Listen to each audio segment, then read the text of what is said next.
Your deer's back. It is, yep. Joey did a good job. Yep. First buck. Crossbow. Cheating. Sheep. Cheap. It's legal, it ain't cheating.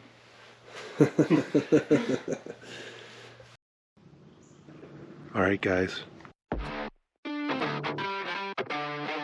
$3. One day. Same tree. Same tree. Oh my god, I'm so Woo! holy shit. Get a shot of these. 2 farms this year. Number 1 is done. Did you say bye, Kevin? I did. I already did. Bye, Kevin. Bye, Kevin. Bye, Kevin. Bye, Kevin. Smoked it, buddy. Look at that. You destroyed it. Joey takes The shop is closing up. Make sure he takes all his right antlers. You can't. All right, guys. Welcome to the Deer Shot Podcast, episode 9. Today, we are doing deer facts. We were told by Nick, who has still yet to show up on any of these episodes, that that the podcast sounds great. It sounds professional. It looks professional. And all we do is recap our SBO Live episodes and talk about our stuff, which he's not wrong More so far. views for the same stuff. Yeah. So he's not wrong. But today we're going to switch it up a little bit. We're here with Alex and Ethan. Try to get a couple more people on tonight, but once again, schedules have been kind of tough, and everyone's busy. So kind of a skeleton crew again, but it'll work good. I spent the day researching a bunch of deer facts, just finding random facts and research study facts, and everything's got, some type of source cited. But I was going to go through and start kind of listing them off, and then we were going to go over how they can either relate to us or whether we believe them or whether they sound crazy, far-fetched, all that stuff. But I guess we could start by kind of going around the room a little bit. We can do a little bit of an introduction. What has changed since the last podcast, Ethan? Anything?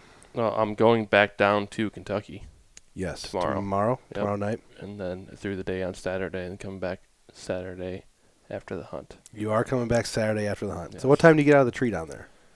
9:30, and then pack up on the road by 10:30, and then in bed at 3:30. Dang. How long of a drive is it? 4.5. That's not too bad, I guess. The goal is not to get a speeding ticket this time. So. Yeah. He's still young. He can do that type of stuff. Yeah. I want to watch football on Sunday, so.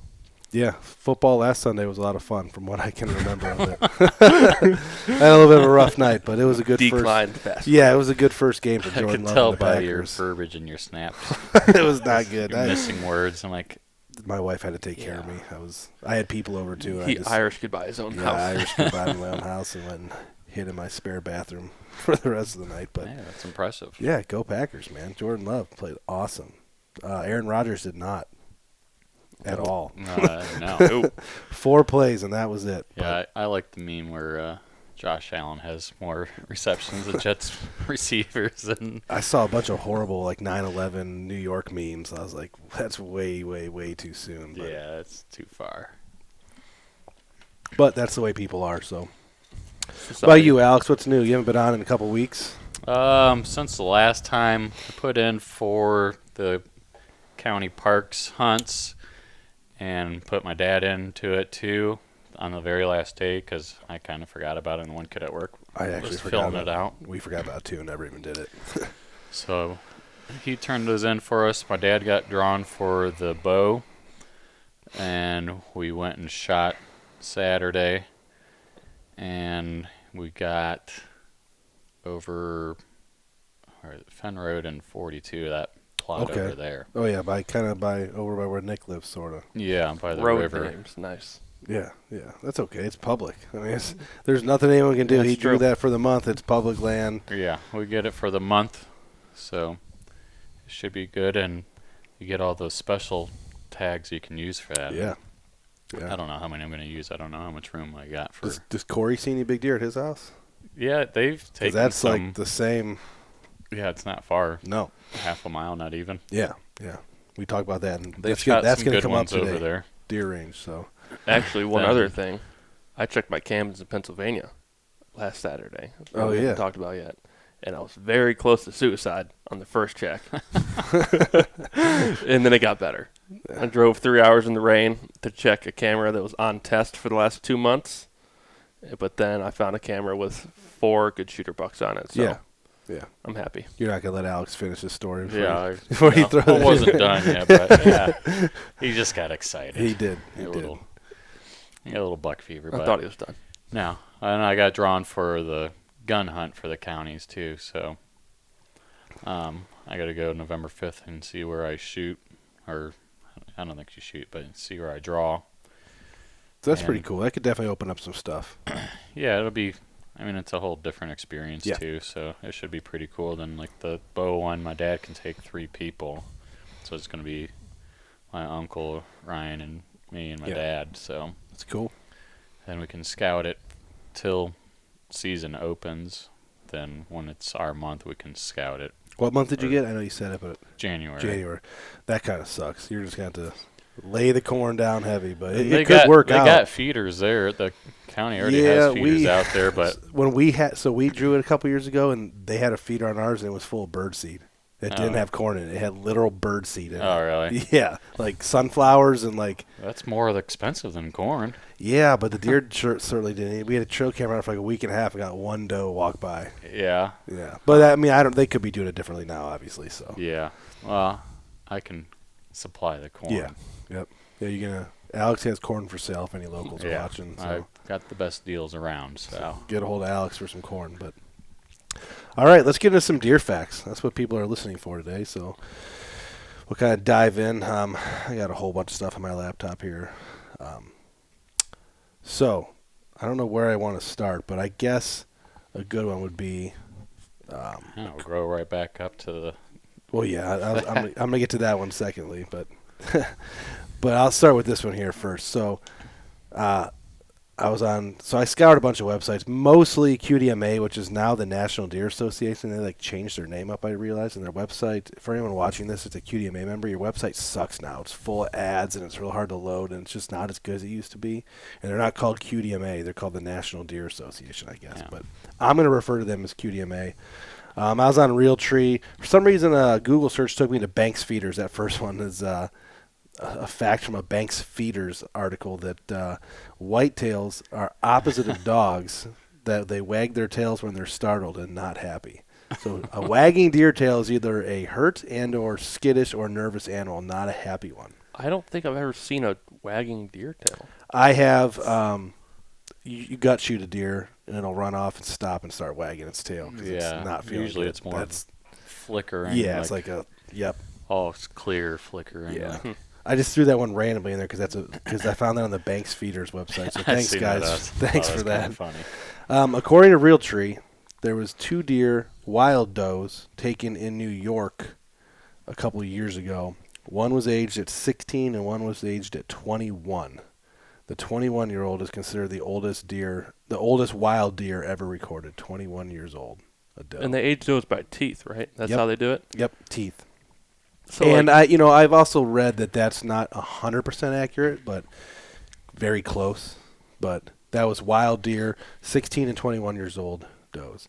I could see that in certain areas because I know a lot of people. We actually, I think we've talked about this on the podcast a little bit.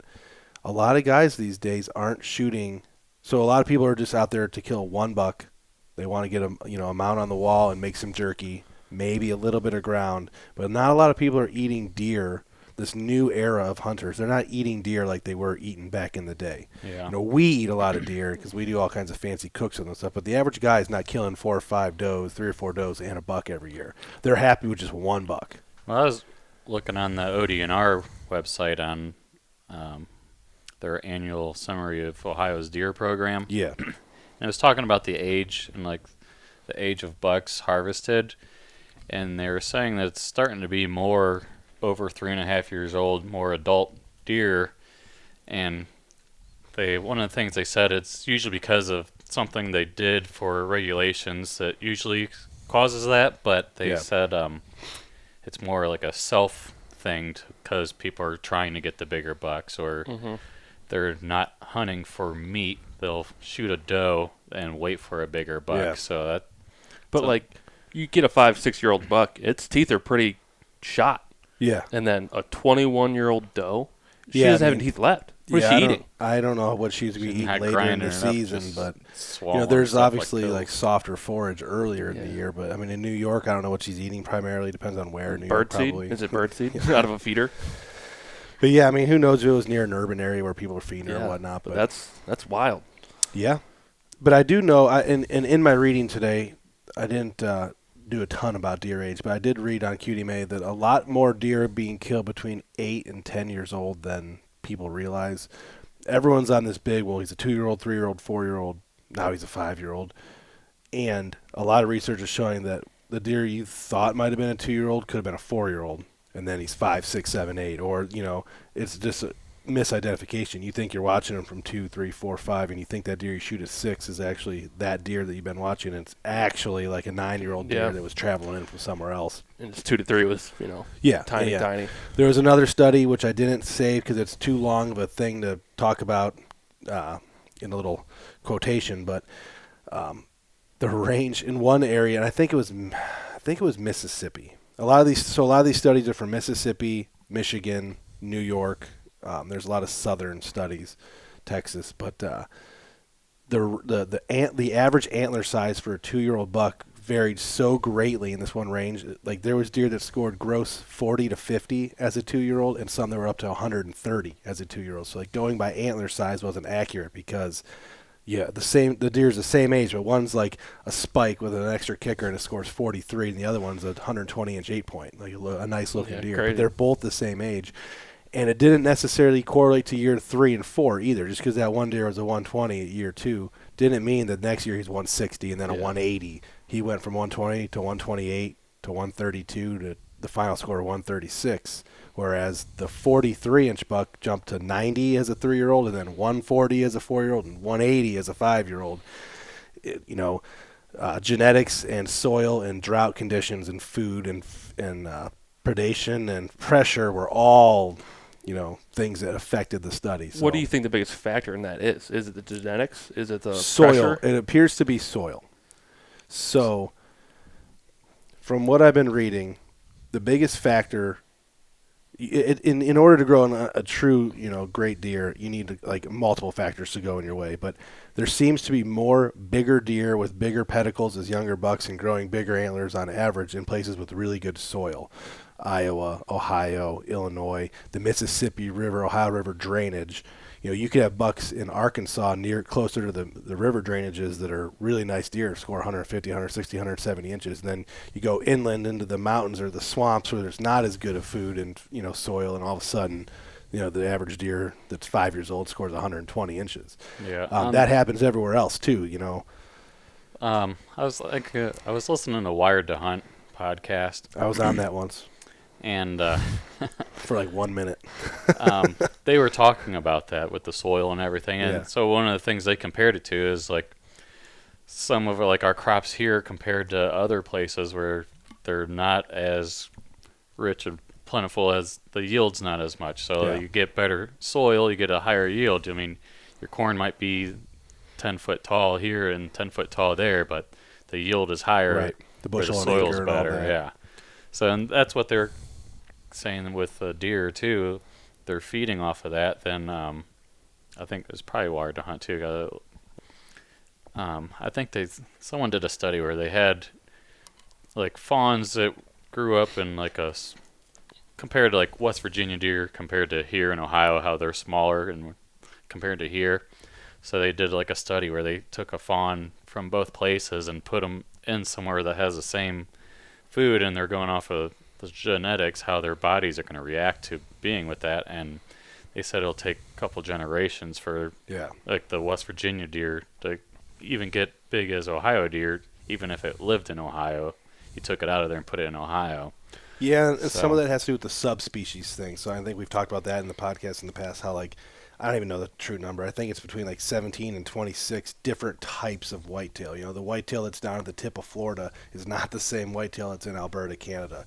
They are both whitetails, but they're just made up differently a little bit on the genetic train. West Virginia deer, it's weird because they do have deer down there that are as big as the Ohio deer. I see does and bucks in West Virginia that are monsters like the Ohio deer, but you know when you see those deer that they are 6, 7, 8 years old. I mean, older class deer, because there's a lot of deer down there that are tiny, like spikes and little forkhorns running around. The yearling does and a couple younger does are just very, very small deer, skinny, small, climbing those hills. But eventually, as they get older and more mature, their bodies kind of fill out fully. It just takes longer. Do you think it's because there's two subspecies living together? So some are the ones from Ohio, which are the bigger ones, and then some are from West Virginia? And if you look at the map, there's actually a clear divide. There is not a clear divide, but there is an overlap in Virginia and West Virginia of like the Ohio Valley deer and then the southern deer coming up together, and it's kind of a mixture. So that and food source too? Yeah, because down there it's only natural browse, acorns, and berries, and like grasses. So any open field, like I've never seen anywhere within like probably 40 to 50 miles of the cabin down there, I've never seen a crop field. It's all hay. It's always pasture or hay. I've never seen soybeans or corn. Like they just don't grow it down there. Yeah. So they're not eating any of that. Take a 4-row picker to cut it because of the hills. Yeah. So they're not eating any of that down there. I mean, they get fed some corn, I'm sure, during the season and around the season from hunters, but nowhere, the monetary resource isn't down there like it is up here. Guys aren't spending $1,000 a month on corn down there. I mean, that's just not happening. But yeah, deer size, man, that was a tangent. Yeah. But that's what we're here for. It works. Yeah. All right, another fact for you guys. Bucks spend 50% of their time within core areas, which include about 10 to 15% of a buck's overall home range. They spend 90 to 95% of their time within that home range. So that's a Realtree fact. So home range, core area, 90% of the time, 50% of the time in a smaller area of that larger area. And there's I have a lot of studies in here about wandering bucks, and we'll get to that. So like the other 5%, they are leaving that core area. And then I got some stuff in here about the size of the core area. We'll get to that eventually, but right. That and the time of year also depends. Yep. And where in the country they're at too. Oh yeah, yep. And that's the one thing about a lot of these studies. I try to put where the study was taking place if I know for the facts. So like a study for Mississippi is different than a study for Texas, which is going to be different than Ohio a little bit, but still deer. Here's another good one. This is another Realtree fact. 50 to 80% of males and up to 20% of females disperse from where they were born. So literally half to almost all of the bucks that are born on this farm will leave, but only 20% of the does will leave.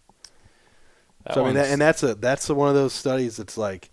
But that's that's where they have to tag the deer, and it's like unless you got a 3-legged deer, it's hard to tell. Most of these studies for like Realtree, and I know the QDMA ones are collared deer. So every study is done on a deer that's known. Like they have they actually have an actual collar on the deer, put it on there when it was 1 year old or whatever, and then let it go. And then the rest of it might be because that's the only way to get true data, I would say. Because how are we going to know? That's very believable because you have two deer born the same year. One of them has to leave to go get some does. Yeah. And there's, and as I'm going to keep saying it over and over again, as we get farther into these facts, there's more about, like every time I list a fact, there'll be more in-depth stuff on each one of those facts as we go. Yeah, if you got twin brother and sister, they're not going to stay right together and inbreed it. Allegedly, that's how nature is supposed to work.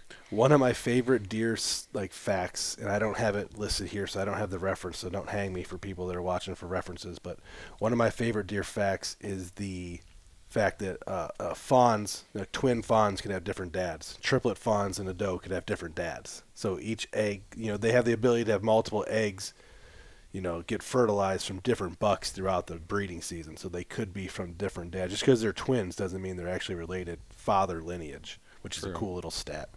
I'd have to look that one up. I will try to look that up for the YouTube version to cite it properly. But yeah, I mean, it's true in humans too. I mean, it's very rare. But very rare. Very rare, but I guess possible.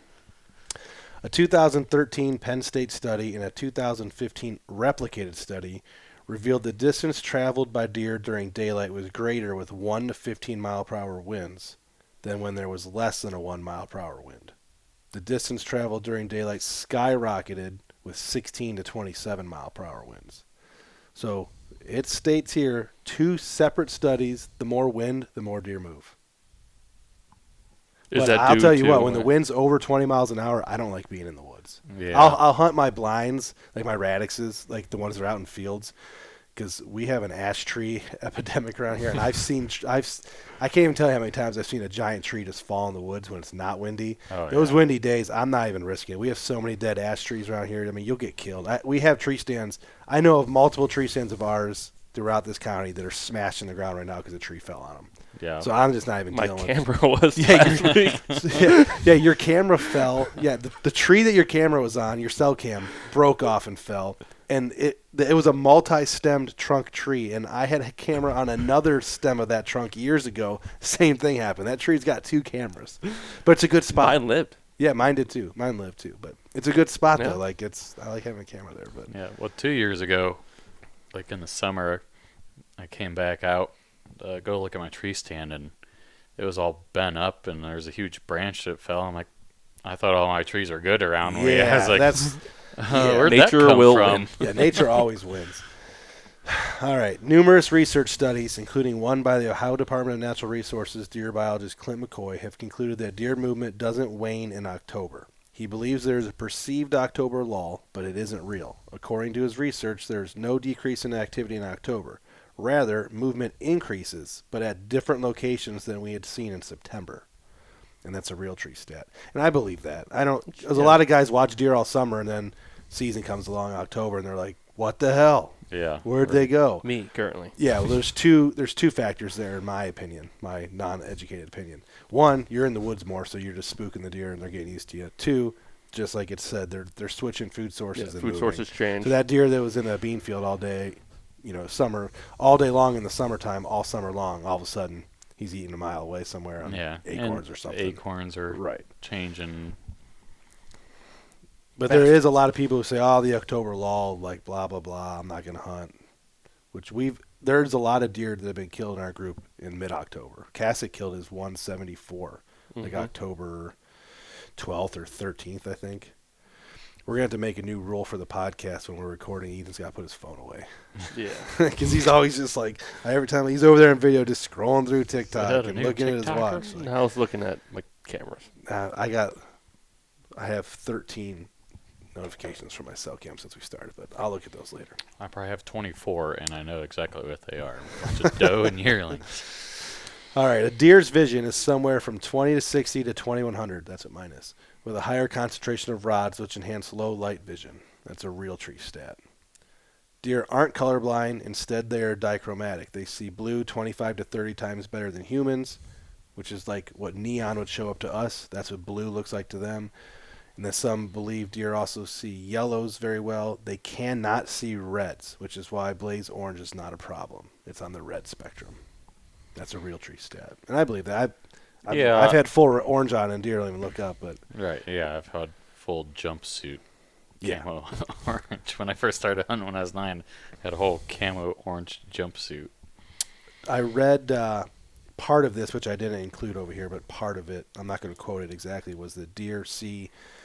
They have the ability, the way their eyes, their pupils are shaped. They have the ability to slow everything they see down, like slower than we do. So like they basically can see in slow motion. So they see movement better. Like movement's accented to them as opposed to us. Like for us, it's blurry when something moves. Like but like to them, they can see it like perfectly clear. Is that why And their eyes duck are on the arrows? side of their head a little yeah, bit. they got like a 270 degree Yeah. range. Actually, I read it was like 310. Isn't So like regardless, ours is like 184 or 180 basically, Yeah. and they can see off to the side because their eyes are like on the side of their head. So that's Yeah. why they can see that arrow coming. I'm That's telling you, why- they can see the arrows coming. when they're got their head down eating, they point their ears back because that's where they can't see. Yeah, and I've read. I don't have. I'll have to look and see if I can quote it because I don't want to put anything on here that doesn't have a reference in case people want to tear us apart. They can tear on the They reference will. apart instead.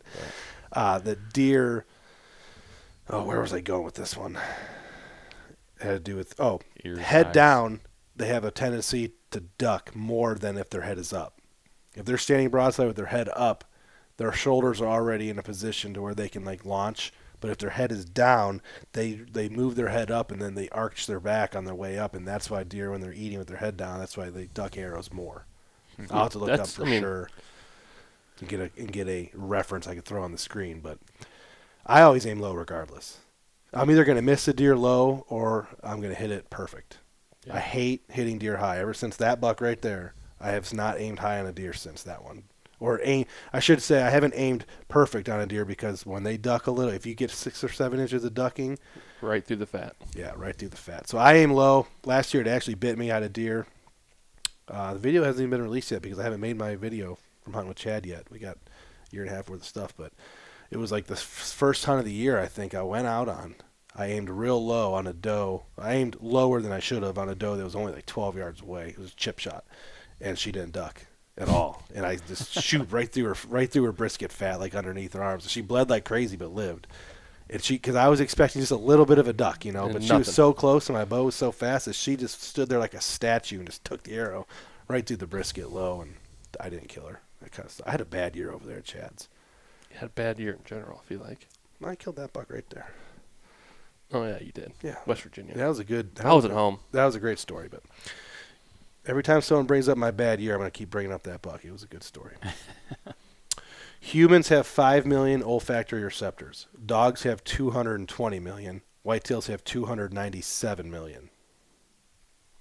What word did you say? Olfactory sensors in their nose. Oh. So scent receptors, Smell. basically. We have 5 million.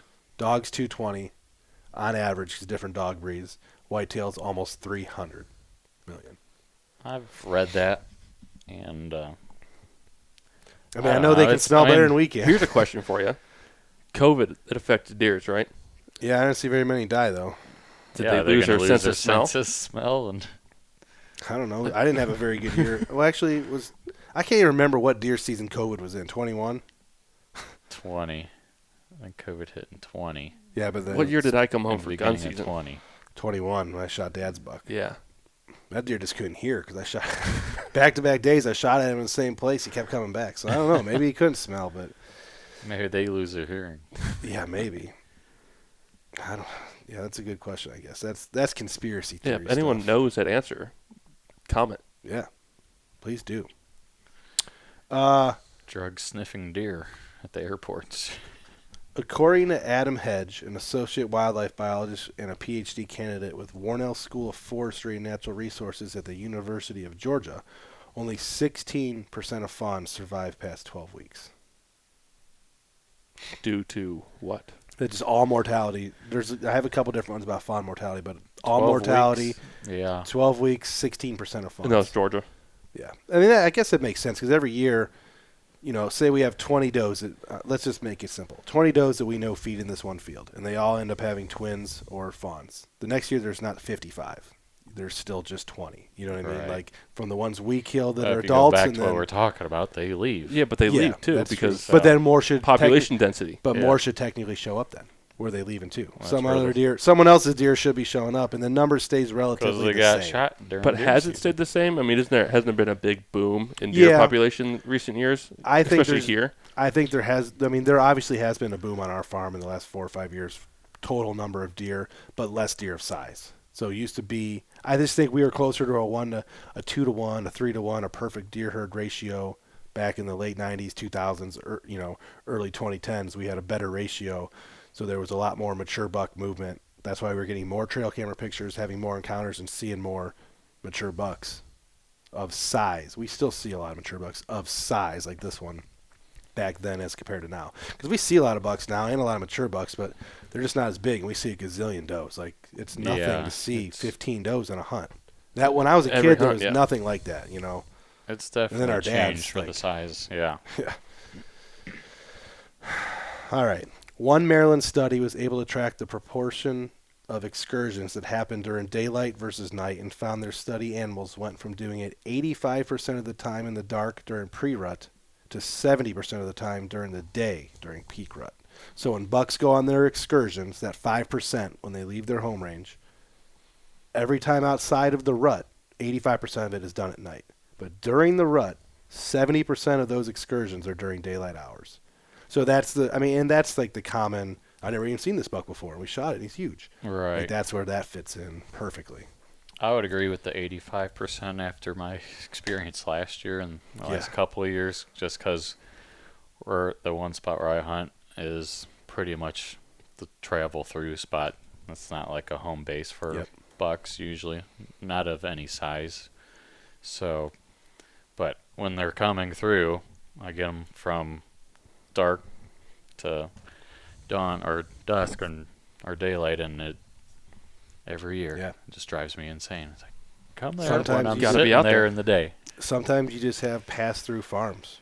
Because I feel like our farm here is more of a, it's one of those, like, if this is, if we're looking at my mouse pad here and this is the core range and this is the total range, our farm fits like right here, kind of close to their core, where we can still get these mature bucks once or twice a week, but I'm not getting them every day usually. I'll get the 2 and 3-year-old bucks every day, but a lot of times these mature bucks, our habitat here on this particular farm, it's probably from usage and how much we're here. It's not like 5-year-old buck, 150 inches, and I get him on camera every day. That only happens like, October 29th through November 16th, and then it goes away. So, like, that's how I feel about our farm. It's not a pass-through like yours. Yours is on the fringe over here. Yeah. And just like, it does have the deer, but not a lot of thick Right. cover for them, and there's a little bit, like mine has a nice ridge line where the creek goes through there, but they usually don't sit along. We're that or lucky stay because along we have topography here. We have creeks, valleys, thickets, fields. But yeah, and I have a lot of houses, so when people get home from work and start moving around, taking their dogs for walks. Yeah. Same study, Maryland, 182 collared bucks that were considered wanderers. The average distance traveled was roughly 1.5 miles away from their home range. However, there was a lot of variability in that data, and it ranged from a quarter of a mile to 8 miles away. So they had a huge study of like 1,000 bucks from what I was reading. 182 were considered wanderers, deer that left their home range often. Like they had their core, but then they just left. And of those deer, the average distance was like 1.5 miles. So that's probably what Hook was. I would consider Hook, we definitely were in Hook's core, but he went 1.5 miles often. People were getting pictures of him a mile away, even on the same nights we were. 4 years running, sometimes in the summer, sometimes in the winter. He would have been one of those wandering deer. 8 miles around here is a long way. So but there could be, Ethan's buck, for example, here that he shot last year. We don't even know. There could have been a guy 4 miles away that had pictures of him all year too, and like never saw him again and wondered like, what the hell happened. Where'd he go? Yeah, he's right there.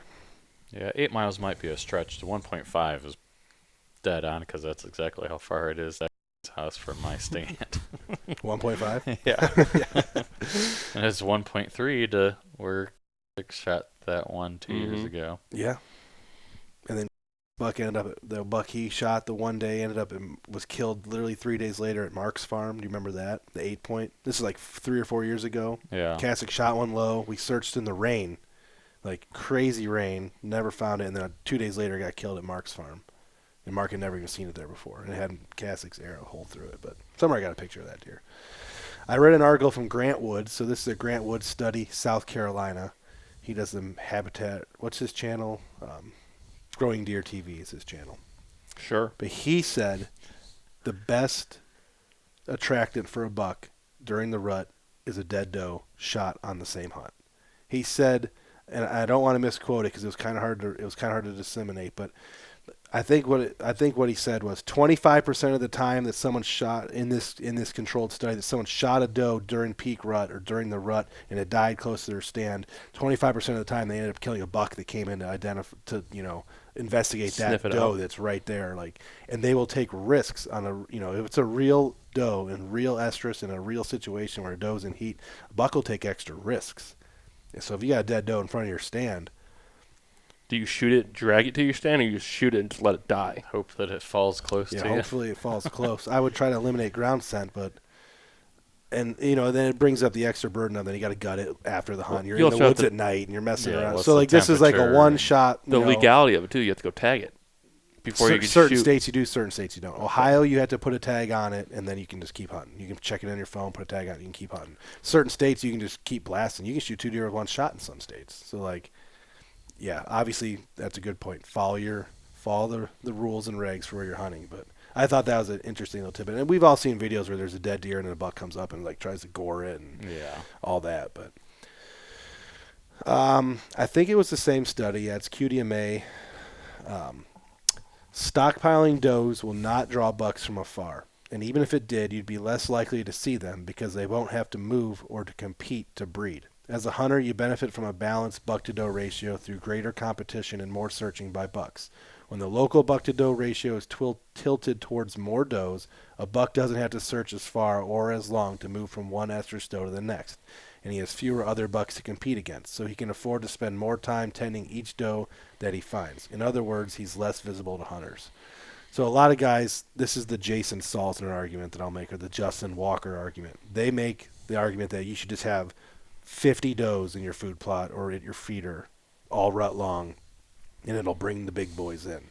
And QDMA is saying that's not true. QDMA is saying there's no reason for a buck that's 2 miles away, some giant buck, to know that you have all the does at your farm. So, like, there's nothing that, like, states that is going to make him come. Now, if he comes around the corner and, you know, there's a couple estrus does, will he stick around for a few days? I would assume probably. But Well, if there's a million does, what's going to make him move in front of you? Unless you have them all in the field in front of you. I mean, I guess if you microanalyze it, you can find benefits to it. That's somewhat been my whole strategy at the in-laws for the last 5-6 years, because that's the main time that I have the bigger bucks showing up, like in daylight. Yeah. The rest of the time after gun season, it's all nighttime. Yeah. So pretty much if I don't shoot one of those bigger bucks over there before gun season, you almost forget about it. No chance after that?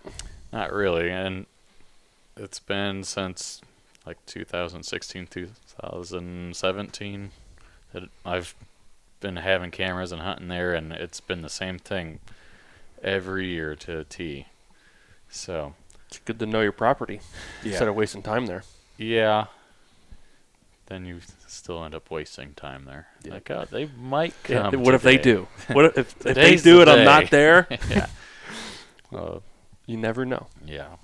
So speaking of those, wandering deer or the mobile deer, 2.9 is the average number of home range shifts per year for GPS collared bucks that exhibited mobile personalities, meaning they had multiple seasonal home range compartments and moved back and forth between them. Luke Resip of Mississippi State University's Deer Lab analyzed the movements of 30 GPS collared adult bucks and found 20 of them, 68%, were sedentary and 10 were mobile. The average distance between distinct home range compartments for mobile bucks was 4.4 miles. That's very believable. Well, we know a deer that does this. So we have a deer. I have a deer on my phone tonight, at one of our mineral licks tonight that we also have pictures of and videos of 2.76 miles away. And he spent time. 2 weeks ago. Yeah, he was over there for a couple of weeks, and he comes back here for a couple of weeks. I mean, this is spot on for that deer right here. Mm-hmm. His range, we'll call it 3 miles, is what he's moving. And It's he's done 3 it at miles least through- twice already this year. Through some road and corn piles and fields. Yeah. Rivers. I think, once again, nothing to quote, but a lot of times it has been stated that these wandering type deer, like that stuff doesn't matter. Just because it comes across a corn pile or a luscious food plot or a perfect bedding area, it just keeps going. It has this like But what urge makes it to like stop? It's like Isaac. Isaac's been in Montana for 3 weeks. He just goes and he just moves around in Just Montana. keeps moving around. Yeah, he's Went found to some every really corner cool of the spots state. and he just keeps moving. Like deer, I guess deer are like that. Just they're not necessarily looking for something in particular. They just have the urge to move. Yeah, that 10 point, quoting it all the time, but Hey, I have use your references, man. I I've have been a quoting lot him all of day. camera time on them, and so does a lot of other guys. And it'll go to my stand and my corn pile, then it'll go to house, and it was over at, and probably 10 other piles in between there. Yeah. So it's not like, You should call that deer Forrest Gump. Just, I'm going to run now. yeah. Yeah, right. We call ours a hippie buck because he's got splits like this on his G3s. 33%, an estimate of the heritability of antler traits, which is similar to expressing the likelihood that a large antler buck will produce fawns that will grow large antlers. So basically what it's saying is a big giant buck, 33% chance that it's going to create another big giant buck. Like that's how much of an influence he has on its fawn. So 1 in 3 chance. Just because Dad was a 160-inch whitetail doesn't mean that fawn he sires is going to grow up to be a 160-inch whitetail. Right, It's a 33% chance. Same time, though, it could still have the genetics for it. So yeah, but same mother has another third, and then wherever it ends up living, whether it has good habitat, is the other third. I wonder if that could be a suppressed trait too. Like just because he gives it his trait of big buckness to that fawn, can he pass it on to his, even though he never showed it? I'm sure, because genealogy Like skipping and stuff a generation. that stuff is way more complex than just simple. I'm dad to this fawn. Right, it's like the couples that are dark-haired couples and they have a red-headed kid. Yeah. It's like, well, All these bucks we call, Massey Jr. Is it Massey's grandson? So Right. like brother, Yeah. uncle, who knows? they say that deer cannot pass along abnormal antler traits. I've read that somewhere. I'll have to look up a reference that a triple drop tine on the left side buck doesn't have, every fawn of his doesn't have triple drop tines on the left side. But I do, in most of the time, abnormal antlers are caused by injury, not like genetics. Like there's injury to the pedicles, so the weird antlers grow weird. But I have a farm that last year had 4 different bucks that had wonky, crazy, non-typical, multi-stem, drop tine, just weird left sides. 4 bucks, same farm, all weird left sides. So that's like an abnormality because science says that that's not because of breeding. Like plus 50 to 80% dispersed. So like, what's the chance that all these deer are related? But yeah, but so what every deer had a weird left side over there. That if it was a non-typical, it had a weird left side, and the right side was perfect. Those it was high just weird fence how ranches making all those crazy non-typicals. Yeah, but that's crazy controlled. Like they're artificially inseminating and Yeah. choosing XYZ and. But theoretically, you're trying to pass on those traits. Yeah. 4 to 14 days is the range of time. Let me requote that. 4 to 14 days is a range of time delays between a coyote's return visits to areas of repeated use within its territory. So, coyote has its territory and it shows up at certain spots every 4 to 14 days on average, not daily at this spot or daily at that spot. There's usually a gap between where it does its hunting. And that was according to 41 GPS card coyotes, and QDMA did the study in 3 different southeastern states. Yeah, and I would say probably even a little bit more. Yeah, because I have there was a coyote pack last spring that I had here at our farm and the zoo. And they're 3 miles apart. Yeah. And I had the same, because the one coyote had a messed up foot, so he was just running around with and it was always the first coyote in the videos, and it had a foot that was all clubbed up. And I, plain as day with 3 coyotes, and the first one had a clubbed up foot, and then at the zoo, plain as day, same coyotes, clubbed up foot. So, they're moving around. Coyotes just don't live on the back 40. Those things have a range. I think it's based off of like moon phase or like what the deer are doing or what. I don't know. I'm not a coyote expert at all. I would assume they're going to spend. I know for bears, specifically for bears, they go to fawning grounds for elk and mule deer and whitetails. Black bears and grizzly bears, and spend their springs into the brushy thickets. Where the deer are fawning because there's food. Not only like fawns that are catching fawns, but they have stillborn fawns after birth, all that, and they're just in there eating all that. Somewhere where elk are delivering, an elk after birth and fetus and remains and all that. Herd of elk delivering calves is a lot of food for a bear, and just sit there and eat all day. So I don't know if coyotes obviously in certain in the springtime we do see a lot of I get a lot of coyotes on trail camera when we're running for turkeys. Lots of coyotes that time of year, probably more so than any other time of year outside of maybe like November. But so they're obviously in the area looking for turkey poults and turkeys themselves because turkeys are easy to kill that time of year, and fawns after birth. I'm going to backtrack real quick. Yeah. So back to the traits and like Antlers. calling deer.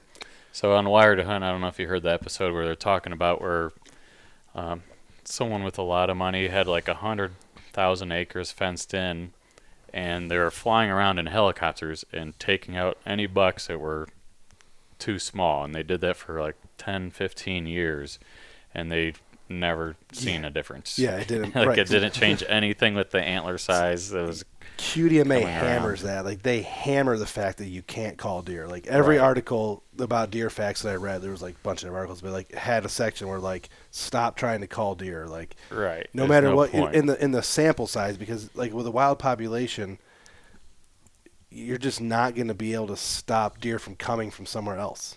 50 to 80% You're of just buck hurting fawns. at that point. That one fact that we're going to keep referencing, 50 to 80% of buck fawns leave. Right. So no matter what you do, your bucks aren't staying. Less than half, no matter what, Even less if you than have half. 100,000 acres Yeah. fenced in, there's Right. nothing you can do. Yeah. Yeah, so it's just Flying around with the helicopters. Nature's gonna win. they like to say in here that Mother Nature's always ends up deciding what what it's going to be.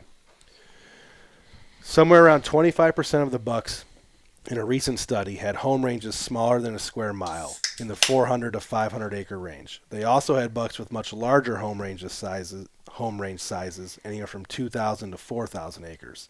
The larger home range often belonged to bucks with the mobile personalities. And they usually establish two separate home ranges, spending one part of the year in one home range, then moving to the second home range for the remainder of the year. We've seen bucks. That's common because there was all kinds of years where we would have bucks that would, like, the same buck would show up only in the fall or only in the spring. You know, we'd have bucks we watch all summer, gone, never see them again. But then October rolls around, and this buck right here, I have a million sheds from up there. I got one velvet picture of that buck in 5 years, but we have all his sheds. So I definitely believe that.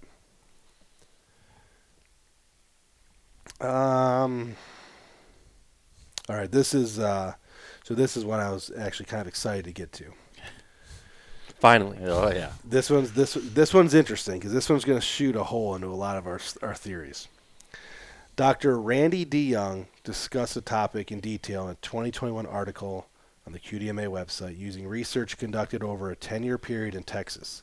Surprisingly, the average buck only produces one fawn in its lifetime that makes it to at least 6 months of age. Like, that to me, a 10-year study found that every buck produces one fawn that makes it to adulthood. Huh. Most bucks at best only replacing themselves one time during their lifetime. But, so there was 10% of the bucks produced two. But the average buck only gets one offspring make it to adulthood. And so earlier we talked about the fawn How's there any mortality deer rate. Because every buck, Right. and a part of this was, part of QDMA's thing was every buck's breeding. Spikes to the 10.5-year-old 170. Every buck is breeding multiple times a year. So if you breed, let's say you breed 3 to 5 times for a younger buck and 5 to 10 times for an older buck, and then out of those breedings, only 1/3 conceive, and then so you got maybe 5 or 6 fawns that make it every year, like to be born, and then 12%, or what was the mortality rate? There's a study, we already had a study about the mortality rate was super low. 16%. Yeah, so 16% of the 4 fawns that you sire are actually going to make it to adult, survive, and then make it past the button buck stage and the first fawn stage. Which you see a lot of spots on the side of the road. Yeah. I mean, that stud, or that when I read that, I had to include it because I'm like, that's just crazy to like. Yeah, that's hard to Yeah, I believe. don't like that. But 10-year period, the average buck produces one fawn. 10% of bucks will be able to produce 2 fawns during their lifetime. So we save a buck to be a breeder.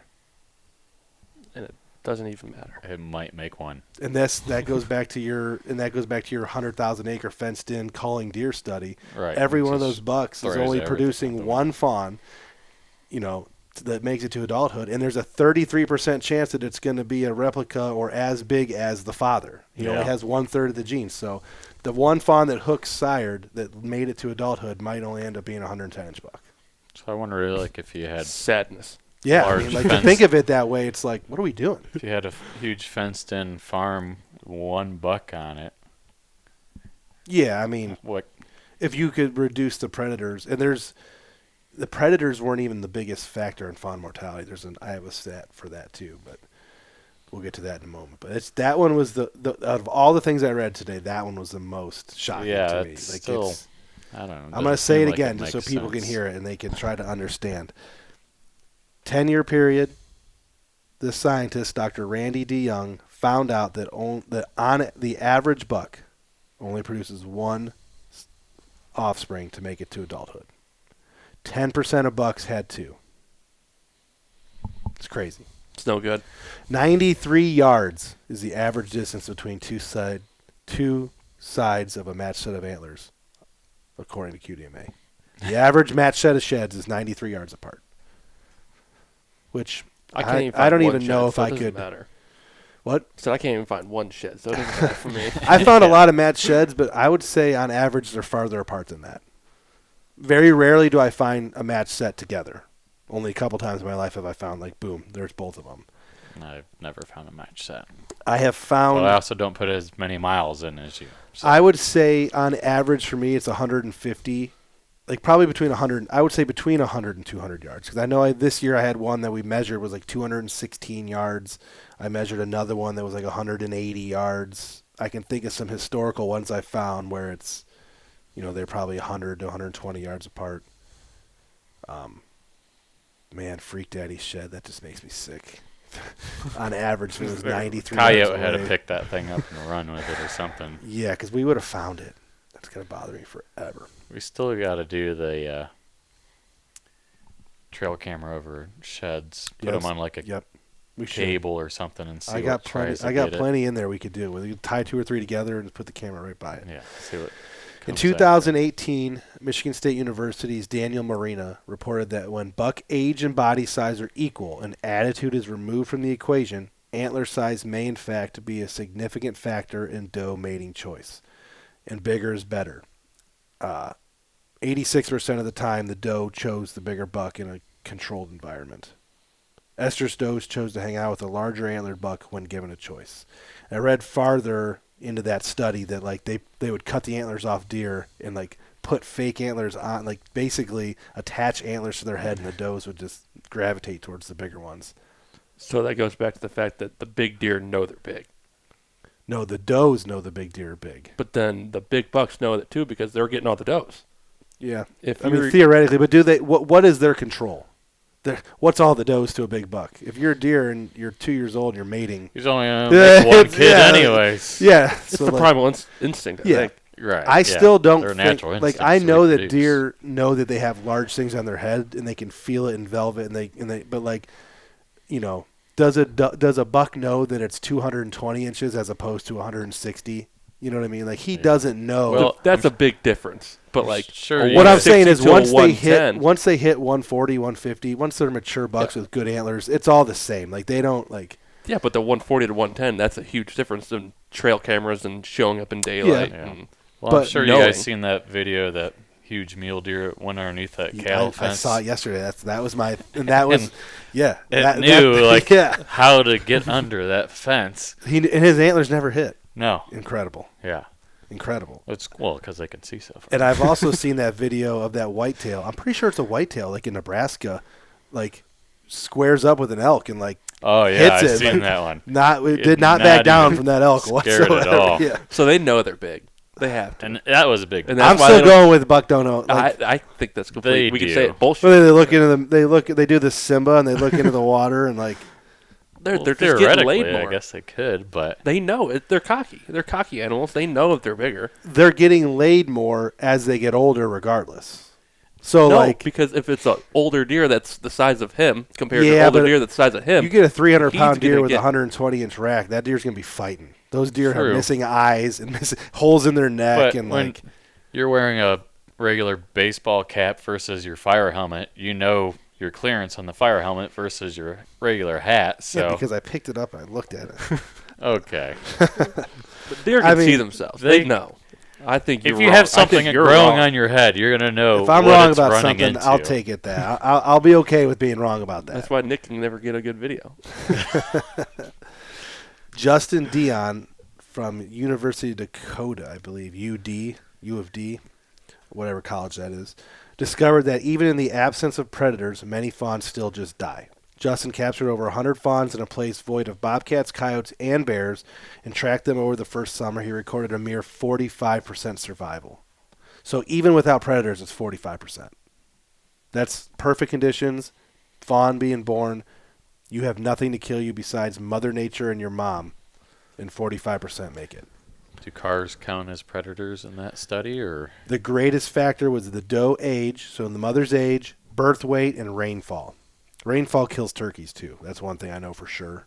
Like, cold rain kills young turkeys, so cold rain probably kills fawns, too. They have no way to regulate as much heat when they're alone.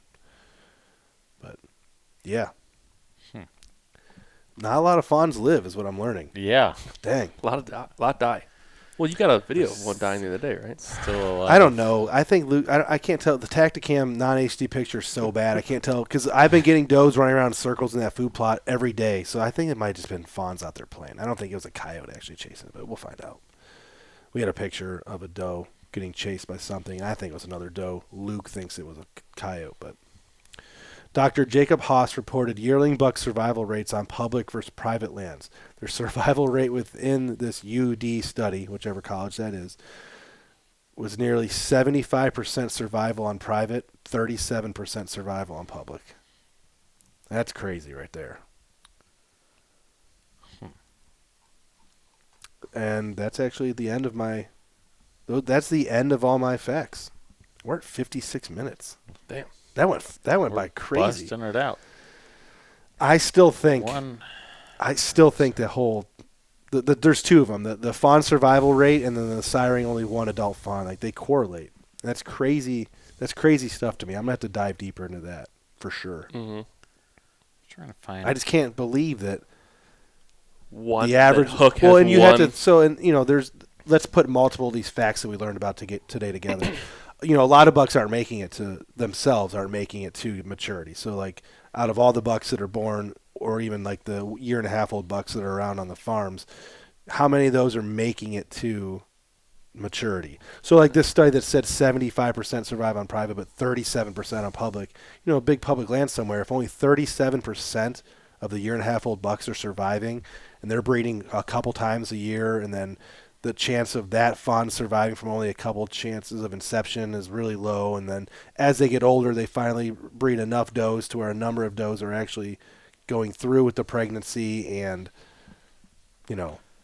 having a fawn survive to get to 1.5 years old. I mean, there's a lot of things that are going together to create that storm. And all that being said, we still have crazy amounts of deer. Yeah. Well, I mean, also the fact is, like my buck, 107 inches, 2.5-year-old, 3-year-old maybe. 2.5, probably maybe 3. It could have that 33% gene of being a monster buck, and it could have already passed it along. Yes. And it never reached it. Yep. Like this buck never did, but its kid might be huge. That's one thing I've always, like, people are like, well, like, I don't want to, let's throw out like the Justin Walker, Mark Zachis argument. They would kill the 170-inch 3-year-old just because he's 170 inches, and we, I'm trying to kill 4- and 5-year-olds even if they're 140 inches. Would I pass the 170-inch 3-year-old? No. I haven't been in that situation yet, so I don't know. Yeah. I would like to say I would. He would not. I would like to say I would. But 170. But that no. 3-year-old's already bred 3 seasons. So maybe 1 or 2 times, 2 or 3 times, 4 or 5 times. So it's already bred. But only one lives. Yeah, right. But what my saying is 3 years old, you're worried about taking him out of the gene pool before he spreads. He's already probably bred 10, 12 times, maybe more. And now how many surviving fawns? According to the study, 1. But 17% of fawns survive. I don't like that fact. I got to find that study just to make sure I'm saying the right number. I keep saying 17. One thing I was looking at on the ODNR website, I just was kind of going through this 46-page article, but the amount of permits has gone way down in the last 10, 15 years that have been issued. So I don't know if it's more because of the people harvesting that one buck. We shoot between us 4 brothers. We shoot 12 to 15 deer a year, depending on where we are, what county we're hunting in. But there's people out there that shoot 1 buck and they're like, I'm done. So instead of shooting that, so here 4 deer. We'll say that I think the highest year they had from 2007 to 22. Then the highest either sex permit year was 2007 to 08, 411,000 versus 22 was 331,000. So 80,000 different. Yeah. Then it has a youth numbers have gone down. The youth was 65,000 to 49. Then antlerless only went from 101,000 to 27. So that was a huge part. No one's going after the meat like we were saying earlier. That's like I said. Just I've going seen that. after the horns. Yep, I've seen that so often. All right, I got one for you guys. This is from the National Deer Association. This is a 2020 study, but the quoted numbers here from 2018. If you had to guess, and don't look. If you had to guess the state that harvests the most 3.5+ year old bucks percentage-wise, so like, I'll tell you the number. 77% of the bucks harvested in this state are over 3.5 years old. If you had to name that state, what state do you think that would be? Texas. Texas is 5th. They're at 65%. Is it? You're never going to guess it. You will never guess it. Michigan or Arkansas? I don't know. Arkansas was 3rd at 72%. Is it Eastern or Midwest? South. Georgia? Alabama? Mississippi. Mississippi. There's deer So- in Mississippi? So there is. Listening to the Brett last Favre shoots them.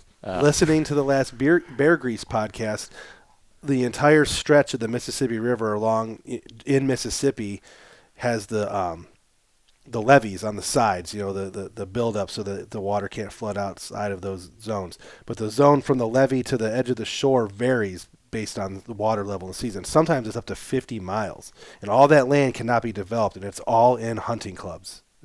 Logged. It's owned by logging companies or leased by logging companies, and every single inch of it is a hunting club, and it's perfect river soil habitat. It's underwater for a couple months a year, but other times a year, it's duck clubs and that stuff. But there's a lot of bucks that get killed down there, and they get old.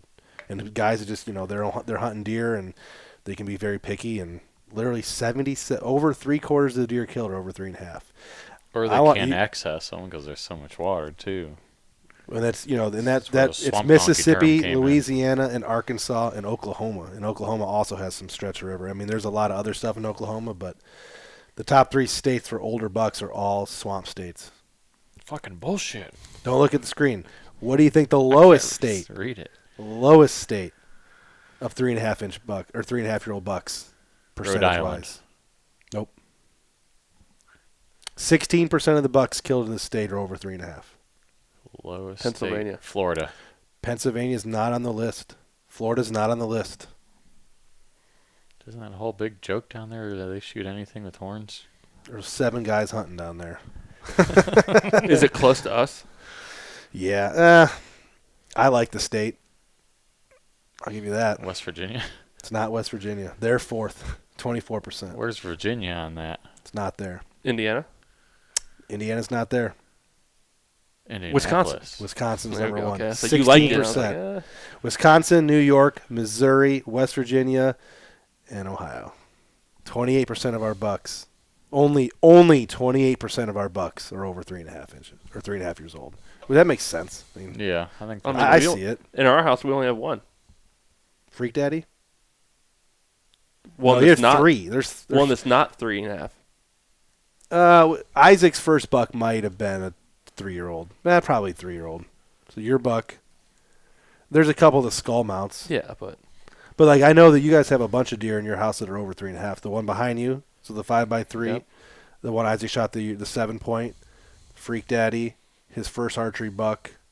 So at least 4 on the wall in your house that are over 3.5. 1 on the wall that's under 3.5. Yeah. And then there's a couple of the gun drive skull mount deer from back in the day. Who the knows? ODNR. So what'd that one say Ohio is? 28% in 2018. Oh, 28% of the bucks killed were over 3.5. Yeah, that's about right with this map. So the graph for 3.5. Has it gone up? It's going up. Yeah, but it was bad for a while. Well, of course, no one was hunting back then. That doesn't count. From 1980 to 2000, really.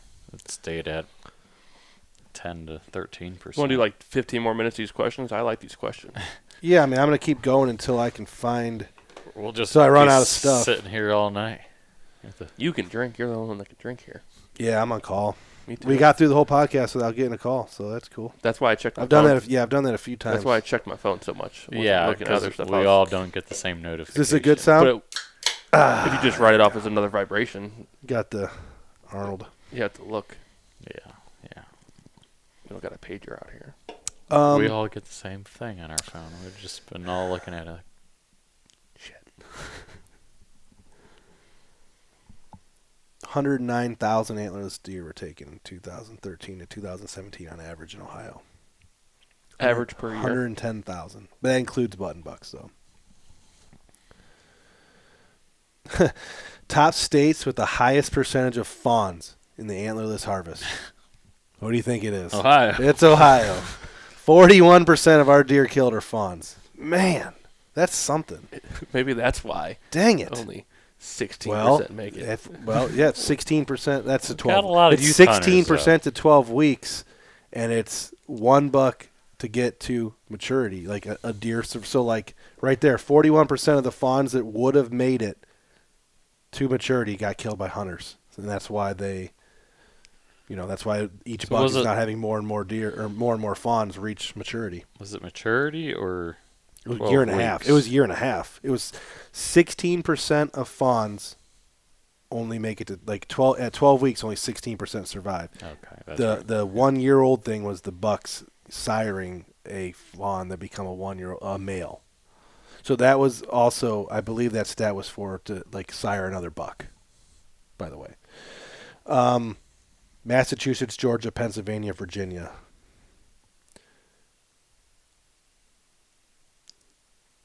Texas averages 60% of their does over the age of 3.5. I don't know how they know that. I could tell you how they know about a fawn, but the lowest state shooting fawn. So only 2% of the antlerless deer killed in Texas are fawns. Only 10% in West Virginia. I find that interesting. Well, I don't actually, because in West Virginia, everyone just waits for the first 6 point to walk by and shoot it. I swear to God. Actually, I could probably find that number to back my. I will look here and I will find that number to back myself up. West Virginia, where are you at? 1.5-year-olds make up 29% of the harvest. 2.5-year-olds make up 47% of the harvest. So 2.5 or younger, West Virginia, 76% of the deer are killed 2.5 or younger. Bucks. 76% of the bucks killed in West Virginia or 2.5 or younger. I guess I could look that up for Ohio. 39 and 33 is 72. 72% in Ohio are the same. It's actually stating more 1.5-year-old bucks are killed in Ohio than West Virginia. Really? We got more. That's interesting. Huh? But what's the population in the state versus Ohio? I don't know. And is that because a lot of people come to Ohio to hunt deer? It could be, and there's a lot of bleed over. Like guys that are shooting a buck there, shooting a buck here too. Yeah, maybe.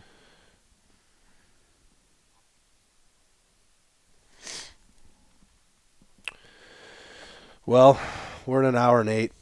I'm out of questions. I got a pack for tomorrow. Do you want me to leave that sleeping pad out? And my camera card. Yeah. Camera card, sleeping pad, I will leave those on the stoop. By my gutter. Yep.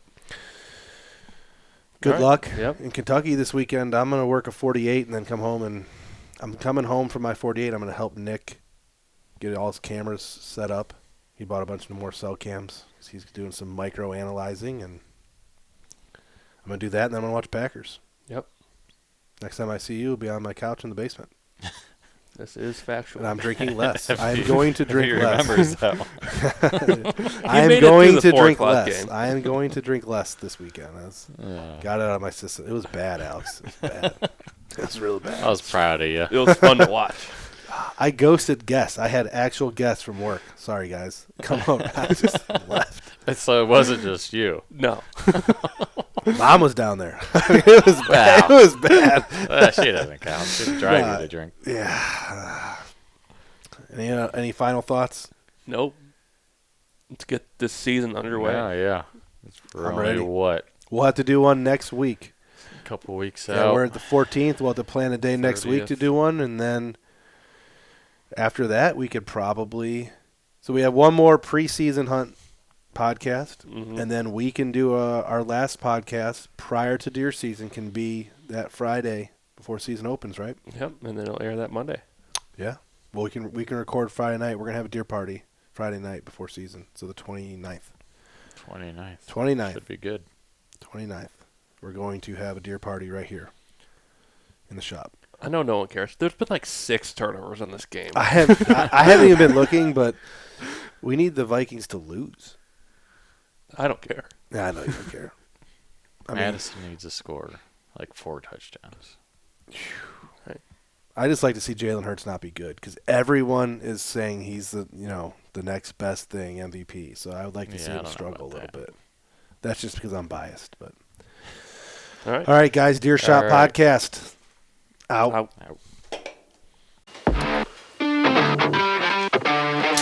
All right. I think that was my favorite one.